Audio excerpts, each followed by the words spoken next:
오늘 본문은 이스라엘의 감사 절기 중 하나인 이 77절에 대해서 말씀을 하고 있는데, 이 절기는 한 해의 곡식의 첫 소출에 낫을 대는 그 날을 이제 계산을 해서 7주가 지난 후에 지킨 절기라 해서 77절이라고 이렇게 7주에 7번 이 7주를 지내서 지키는 절기를 77절이라고 말씀을 하고 있고, 또 이때는 밀과 보리를 추수하는 때이기 때문에 맥주 감사절이다 이렇게 또 말씀을 하고 있고, 그래서 우리가 출애굽기 23장 16절에 보면 맥주절을 지키라 이는 내가 수고하여 밭에 뿌린 것의 첫 열매를 거둠이니라 이렇게 말씀합니다. 신명기에서는 77절로 말씀하고 있는데 출애굽기에는 맥주절로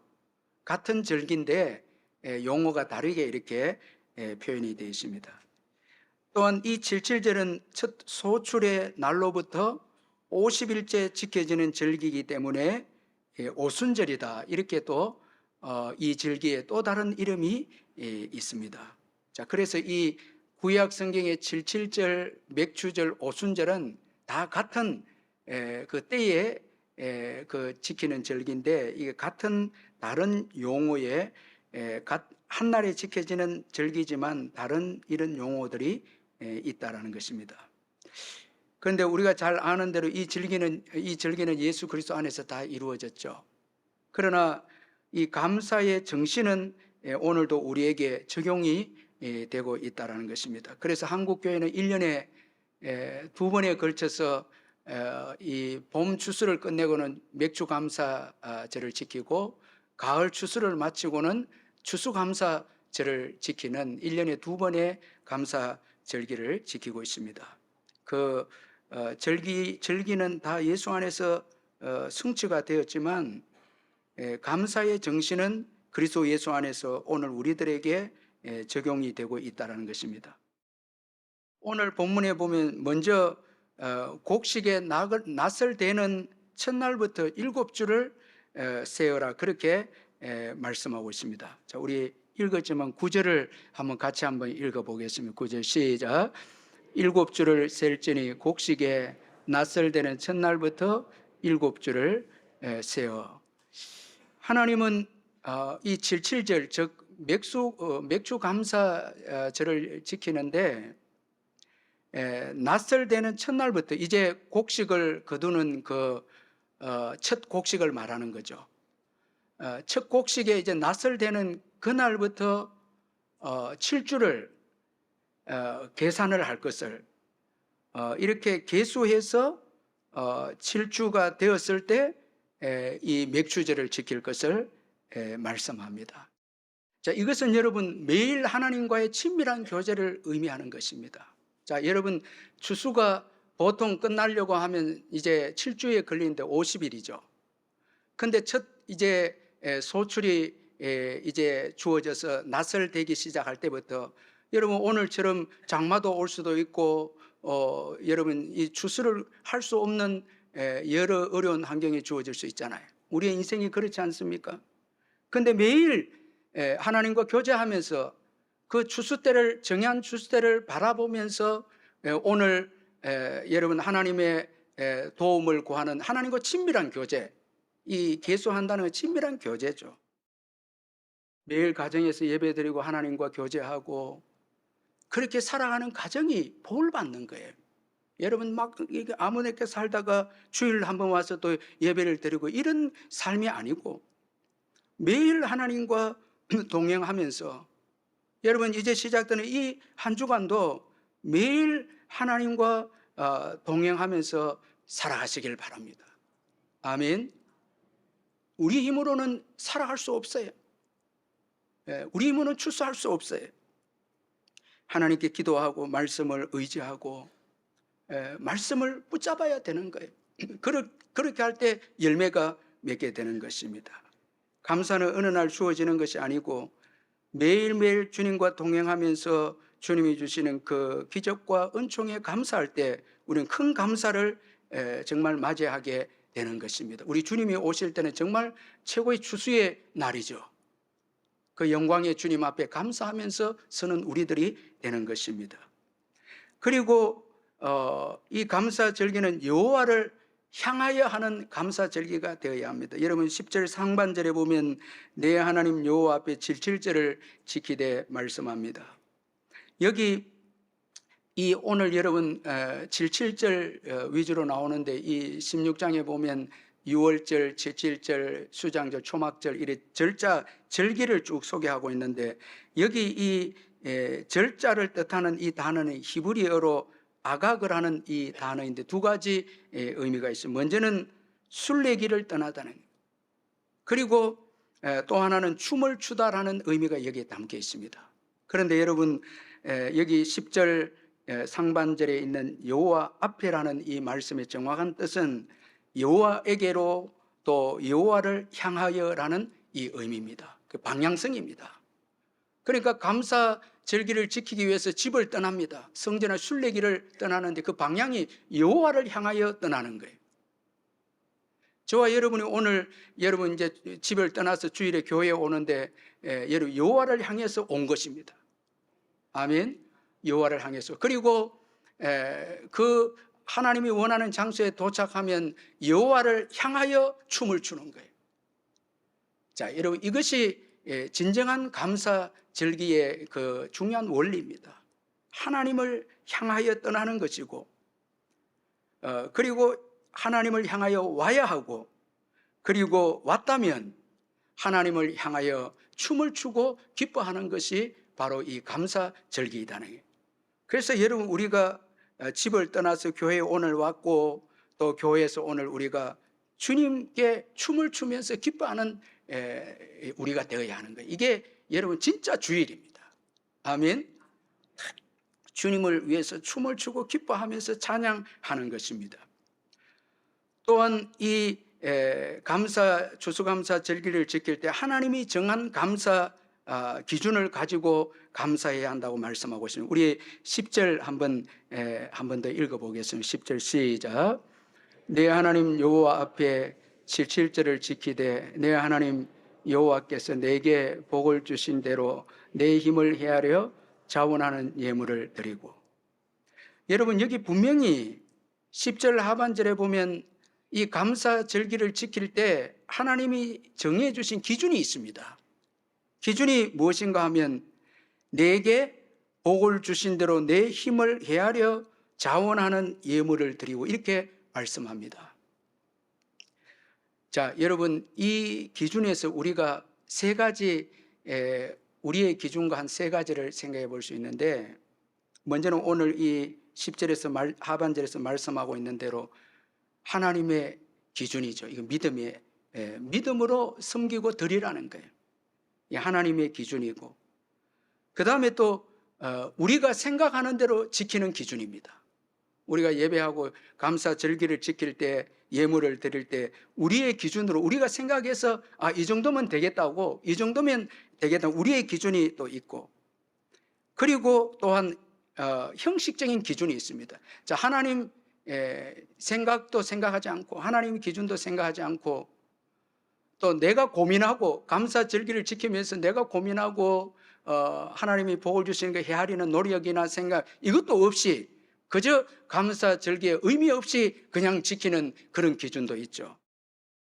자, 여러분 그래서 사도 바울은 고린도후서 9절, 7절, 8절에 정말 믿음의 기준에 대해서 말씀하고 있지 않습니까? 각각 그 마음에 정한 대로 할 것이요 인색함으로나 억지로 하지 말지니 하나님은 절개내는 자를 사랑하시느니라. 하나님이 능히 모든 은혜를 너에게 넘치게 하시나니 이는 너희로 모든 일에 항상 모든 것이 넉넉하여 모든 착한 일을 넘치게 하게 하려 하심이라. 자, 우리는 주님 앞에 우리 자신을 드릴 때 또 우리가 시간을 드리고 물질을 드릴 때 참 이걸 가지고 살아야 되는데 이걸 드리면 어떻게 될까 이렇게 생각하면서 우리의 기준대로 우리가 하나님을 섬기고 드릴 때가 있죠. 그러나 하나님은 아니다, 너가 가지고 있는 걸로 사는 것이 나로 인해서 산다는 거예요. 그래서 믿음으로 정말 우리는 스스로 다 압니다. 여러분, 믿음으로 우리가 헌신하고 믿음으로 드릴 때 정말 하나님이 없으면 안 됩니다 고백하면서 믿음으로 드리죠. 그럴 때 우리는 압니다. 우리가 드릴 때 그걸 압니다. 그러나 여러분, 이런 것을 생각하지 않으면 하나님으로 살고 성령의 감동이 있고 이런 역사가 없습니다. 우리가 처음 예수 믿고 할 때에 주님 앞에 주의를 지키고 할 때, 또 주님 앞에 헌신하고 할 때에 우리가 주님으로 인해서 살기 때문에 몸부림치면서 주의를 지키고 또 물질도 11조를 주님 앞에 믿음으로 드리고 하죠. 주님의 것입니다 라는 것이죠. 그런데 인색함으로나 아깝고 억지로 드리기 시작하면 우리는 이걸로 삽니다, 이제 물질로 살게 됩니다, 이런 표현이 돼요. 저도 그런 이제 유혹을 받은 것이죠. 그래서 과감하게 결단해서 성령님이 요구하시는 대로 헌신을 했는데, 정말 상상할 수 없는 하나님의 기뻐하심과 역사를 그 세미나와 그 예배 참 동안에 하나님이 주신 것이었습니다. 여러분, 하나님으로 사십니까? 우리는 하나님으로 삽니다. 우리가 주어진 것으로 사는 게 아닙니다. 그래서 믿음의 기준이 중요한 것입니다. 이것은 여러분, 큰 축복을 하나님이 주시기 위한 큰 믿음의 그릇을 만들기 위한 하나님의 시험이라 할 수 있죠.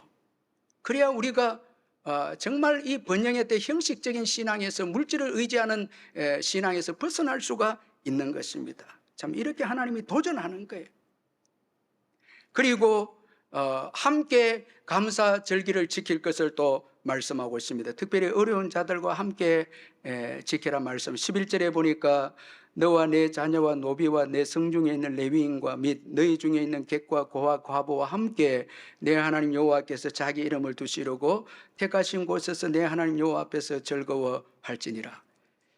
이것을 볼 때 감사 절기의 목적은 소출이 많은 것에 있지 않습니다. 여러분, 올해 많기 때문에 뜨겁게 감사하고 없기 때문에 감사하지 않는, 이런 것이 감사 절기의 목적이 아니고, 여러분 없을 때도 지켜야 돼요. 이게 매년 지켜야 하는 거예요.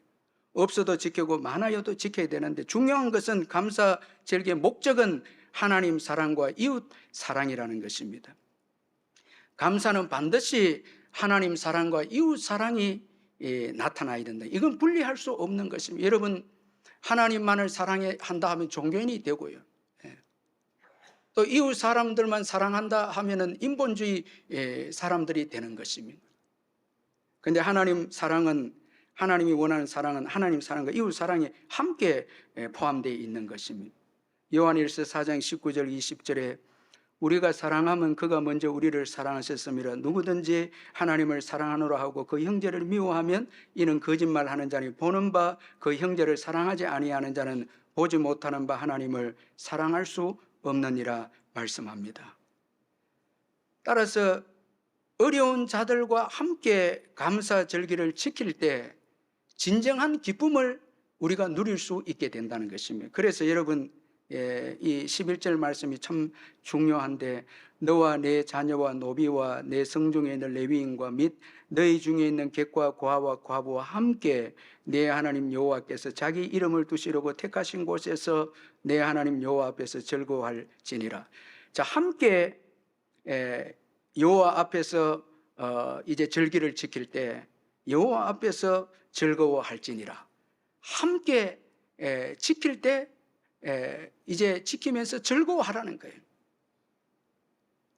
하나님을 사랑하고 이웃을 사랑하면서 감사 절기를 지킬 때 여호와 앞에서, 그 여호와 임재죠, 즐거워하라. 이건 다른 말로 하면 하나님의 임재가 있다는, 임재가 있어서 너희들이 즐거워하게 될 것이라는. 여러분, 우리가 예수를 오래 믿으면 최고 문제가 뭔가 하면 기쁨이 있는가라는 문제죠. 자, 우리가 예수님과 기도하고 교제해서 기쁨을 얻는데, 이건 여러분 반쪽짜리 기쁨입니다. 진짜 기쁨은 주님과 교제해서 그 사랑을 또 이웃에게 나눌 때 이 온전한 기쁨이 되죠. 주님과 교제와 이웃과의 교제를 통해서 온전한 기쁨을 얻게 되죠. 이 절정의 신앙이 전도입니다. 여러분, 전도하면 기쁩니다. 왜냐하면 정말 최고의 어려운 자들이 여러분 예수 믿지 않는 자들이죠. 그래서 전도하러 나가고 여러분 뭐 물질을 나누고 전도를 위해서 물질을 나누고 참 그 전도하는 분을 기도해주고 사랑하고 이렇게 할 때 기쁨이 하나님의 임재 가운데 기쁨이 넘치는 거예요. 참 그래서 여러분 어려운 사람들 돌아보지 않고 전도하지 않으면 하나님이 예배하신 하나님 앞에서의 즐거워하는 이 기쁨이 여러분 우리 것이 되지 않는다는 이 축복을 누리지 못한다는 참 여러분 우리가 어려운 자들을 돕고 사랑할 때 정말 행복이 넘치고 기쁨이 넘치는 은혜가 있다는 것입니다. 또한 여러분 오늘 이 본문에 보니까 애굽에서 종되었던 것을 기억하고 지킬 것을 말씀합니다. 12절에 보니까 너는 애굽에서 종되었던 것을 기억하고 이 규례를 지켜 행할지니라. 참 중요한 말씀이죠. 정말 어려운 때를 기억하고 감사 절기를 지키라는 거예요. 그런데 그 어려운 때가 언제였는가 하면 애굽의 종되었던 때였다 이렇게 말씀합니다. 자, 여러분 이게 중요한 의미인데 가장 본질적인 어려움입니다. 애굽의 종이었다라는 것은 가장 본질적인 어려움이었는데 종은 여러분 아무리 열심히 일을 해도 소출을 얻게 돼도 자기 것이 될 수가 없어요. 자유가 없는 거예요. 그러니까 정말 중요한 것은 종이라는 신분에서 벗어나지 않으면 아무리 여러분 열심히 일하고 소출을 얻어도 그 소출이 자기 것이 되지 않기 때문에 최고 어려운 때는 본질적으로 어려운 때는 종되었던 때이다라는 것입니다. 그런데 6월절 어린 양의 피로서 종에서 벗어나 자유인이 된 것이죠. 자, 여러분 자유인이 되었기에 이제 가나안 땅을 기업으로 얻고 소출을 얻게 자기 것이 되게 됩니다. 이게 여러분 자유인이 누리는 복인 것이죠. 이제 또 본질적인 사랑을 하게 됩니다. 이제는 정말 고통당한 자가 누군지 알게 되는 것이죠. 이 고통당한 자가 누군지 알게 되는 종되었던 자가 가장 고통된 자라는 걸 알게 되죠. 자, 여러분 이 은혜를 받은 자들은 가장 본질적인 고통이 종이 된 것이고 그리고 가장 큰 사랑은 종이 된 자를 사랑하는 것이죠. 저와 여러분은 죄와 마귀의 종이 되었습니다. 그런데 예수님의 보혈로 우리가 자유가 얻게 되어졌습니다. 여러분 예수님의 보혈로 죄와 마귀의 종에서 자유하게 되어진 것입니다. 이로 인해서 하나님 나라의 기업을 얻게 되었습니다. 성령의 복을 받게 되었죠. 여러분 예수님이 부활의 첫 열매인데 예수님이 부활하시고 50일째 성령이 오게 됩니다. 자, 여러분 최고 귀한 복이 성령이죠. 가장 좋은 것이죠. 그래서 우리가 성령의 그 은혜를 예수님 때문에 얻게 되었는데 이 성령으로 자유와 부요함을 얻게 되고 기쁨과 평안을 누리게 되고 생명과 풍성한 복을 누리게 되어졌습니다. 자, 여러분 부활하신 예수님께서 성령을 기다리라. 자, 저와 여러분은 예수님으로 인해서 성령을 받았습니다. 아멘. 성령의 은혜를 누리고 있습니다. 이 성령으로 인해서 자유인으로서 땅의 열매, 하늘의 열매, 성령 안에서 누리고 있는 것입니다. 참 예수님께서 가장 귀한 은혜가 성령이기에 성령을 기다리라 이렇게 하셨죠. 그래서 저와 여러분은 성령님을 얻게 되었고 성령님 통해서 믿음 생활하고 성령님 통해서 회개하고 말씀이 읽어지고 듣게 되고 예배하게 되고 여러분 성령의 도우심을 위로받고 오늘까지 예수 믿고 성령의 놀라우신 은혜로 우리가 여기까지 살아온 것입니다. 기도할 때마다 성령을 또 부어주셔서 그 성령에 힘입어서 오늘까지 살아온 것입니다. 여러분 최고의 그 하나님의 열매가 이 성령이죠. 오순절 성령님이시죠. 성령은 우리에게 만족함을 또 주셨죠. 저와 여러분은 뭐 세상에 대해서 불만족도 있지만 예수 믿는 저와 여러분, 성령을 받은 저와 여러분은 만족하고 감사합니다. 이것도 은혜입니다. 할렐루야, 은혜죠. 요한복음 4장 13절 14절 예수께서 대답하여 이르시되 이 물을 마시는 자마다 다시 목마르니와 내가 주는 물을 마시는 자는 영원히 목마르지 아니하니 내가 주는 물은 그 속에서 영생하도록 솟아나는 샘물이 되리라. 자, 여러분, 예수를 믿고 난 다음에 자유인이 되고 또 기업을 얻게 되고 하늘의 기업을 얻고 땅의 기업을 얻고 성령을 또 받게 되어져서 성령이 주시는 놀라운 위로와 풍성한 기쁨을 우리가 누리게 되어졌습니다. 참, 예수님의 보혈 때문에 종에서 구원받았기 때문이죠. 여러분, 예수 믿지 않는 자들은 세상의 종이기에 마귀의 종이기 때문에 그들이 여러분 성공하고 수수가 많고 그들이 여러분 외적으로 화려하고 번성한다 해도 종이기 때문에 여러분 그들은 빼앗기고 도적질 당하고 멸망당하는 자들이 예수 믿지 않는 자들입니다. 그런데 저와 여러분은 예수님의 보혈로 죄와 마귀의 종이었던 저와 여러분은 구원을 얻게 된 것입니다. 여러분, 죄와 마귀의 종되었던 때를 우리는 기억해야 합니다. 그 은혜 받은 때를 기억해야 합니다. 이 은혜를 잊게 되면 교만하게 되고 타락하게 되고 형식적인 신앙인이 되는 것입니다. 이렇게 되면 우리는 축복을 다 잃게 되죠. 그래서 모세는 신명기에서 이스라엘 백성들에게 어려운 때를 기억하라. 어려운 때에 기억하고 하나님이 너희를 건져주셨다고. 신명기 8장 13절 16절에 또 내 소나 양이 번성하여 내 은금이 정식되며 내 소유가 다 풍부하게 될 때에 내 마음이 교만하여 내 하나님 여호와를 잊어버릴까 염려하노라. 여호와는 너를 애굽 땅 종되었던 집에서 이끌어내시고, 우리로 표현하면 죄와 마귀의 종되었던 너희를 이끌어내시고, 그리고 너를 인도하여 그 광대하고 위험한 광야 곧 불뱀과 정갈이 있고 물이 없는 간조한 땅을 지나게 하셨으며, 오늘 우리가 살아온 여정의 광야와 같은 어려움이 있었는데 그때마다 하나님이 인도해 주셨고, 어떤 분들은 질병으로, 어떤 분은 가난함으로, 영적인 침체로 광야가 있었지만 하나님께서 인도해 주셨고, 그리고 이는 다 너를 낮추시며 너를 시험하사 마침내 내게 복을 주려 하심이었느니라. 그렇게 말씀합니다. 전부 어려운 때를 언급하면서 어려운 때에 너희들이 지나오게 된 것은 하나님의 은혜 때문이었다, 이렇게 말씀하고 있습니다. 여러분, 정말 지금은 우리가 깨어 기도할 때입니다. 감사할 때입니다. 아멘. 타락하면 안 됩니다. 교만해져도 안 됩니다. 그러면 여러분 한순간에 축복은 다 사라집니다. 그래서 종되었던 것을 기억하라. 그 역사를 잊지 마라. 그렇게 지금 오늘 이 성경에서 강조하고 있습니다. 하나님은 감사 절기를 지킬 때 축복하시겠다 약속했습니다.